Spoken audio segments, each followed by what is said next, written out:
Hi students, today we are going to learn about our lesson 1 computer systems. Till now we have learned about MS Excel basics. I already taught you in the class, so let's have a look once again. What are the topics in this lesson? One is computer system, peripheral devices, input and output devices, processing unit, storage unit, primary and secondary memory, measuring memory, software. These are the topics we are going to be covered in this lesson. Okay, our first topic is computer system. What is meant by computer system? Computer system is a basic, complete and functional computer, including all the hardware and software required to make it functional for a user. Who is user? User means we. So it should have the ability to receive input, process data, and with the processed data create information for the storage and output. So typically computer system includes a computer, monitor, keyboard, mouse. These are called a computer system.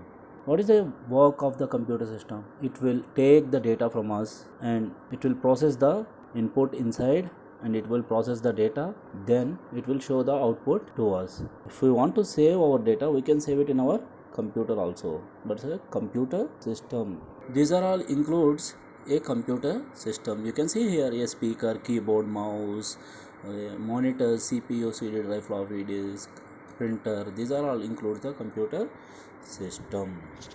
Coming to the next, computer system definition. A computer system is defined as a combination of components designed to process data and store files. A computer system requires hardware, software and user to fully functional. If you want to use the computer, it requires hardware, next one is software and last one is user.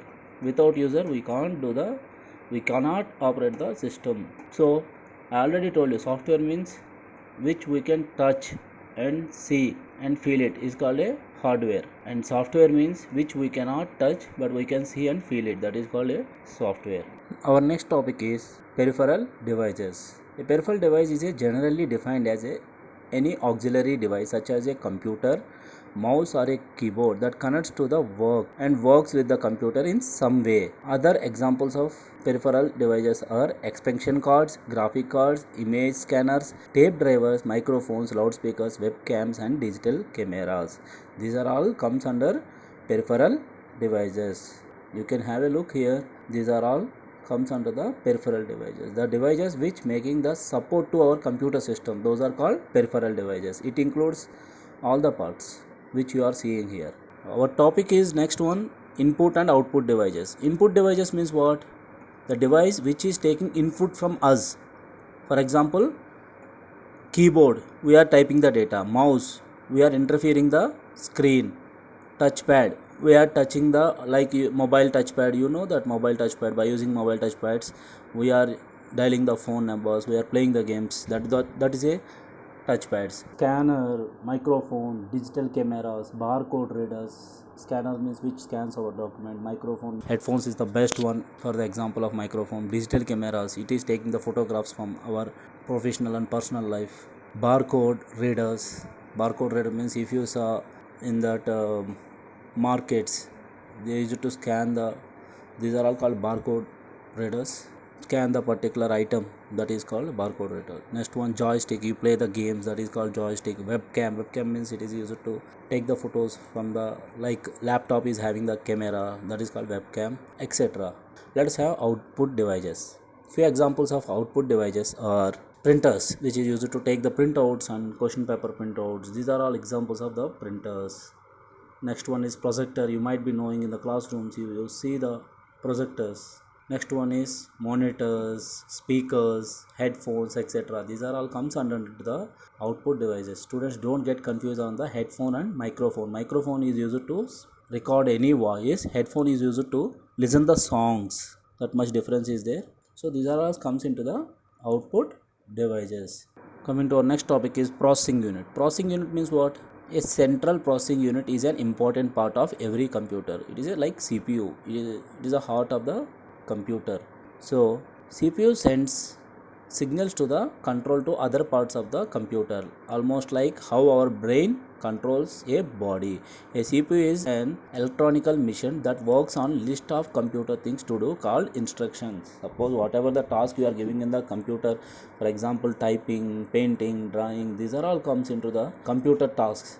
So these are all called instructions also. So processing unit means it is the brain of the computer. It always use it to do whatever the user gives the instruction. CPU use it to process that instruction and perform an operation. Okay, our next topic is storage unit. Storage device is a computing hardware that is used for storing, porting and extracting data files and objects. It can hold and store information both temporarily and permanently. It can be internal or external to the computer, server or any similar computing device. What is the use of storage unit? Suppose you are painting. After the painting, you want to save that information to see it later. You want to show that painting to your parents, but parents are not there. So what you will do, you will save that painting. That will save in your storage unit. That is called storage unit. You can have a look here. These are all comes under the storage units. Hard disk. This is also hard disk. Flash drives, CD drives, ROMs, external hard disk, RAMs. These are all comes into the storage devices, storage units also. After the storage device, we are going to learn about more.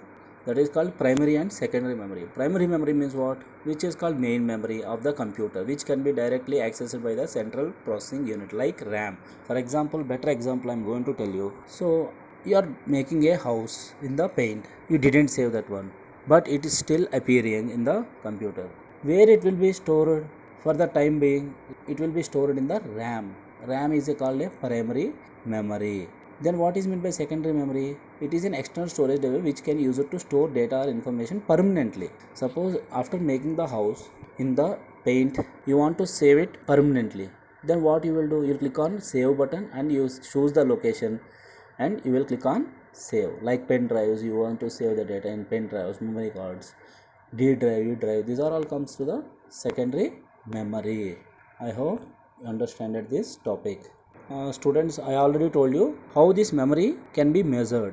For example, water is measured in liters, rice, these are all measured in kgs, but in computer there is no liters and kgs, so we are measuring the memory in bytes. So you can have a look. This is called the bytes. The lowest storage memory is called 1 bit binary digit. You go through this one, and if you have any doubts, let me know. Okay students, our last topic is about software. Software program is that enables a computer to perform specific tasks as opposite to the physical components of the system hardware. Computer software has to be loaded into the computer storage such as hard disk, memory or RAM. Once the software is loaded, the computer is able to execute the software. Suppose you want to perform some calculations, so you want some software. What kind of software? Suppose Excel is a software. Because of Excel, you are multiplying the data, so that is also a software. Next one is painting. You want to paint in the system, so we want software. Software is a program. It is a program which can be seen but we can't touch it. That is called a software. I hope you got this topic. Okay students, thanks for watching. Meet you in next class. Till then, take care.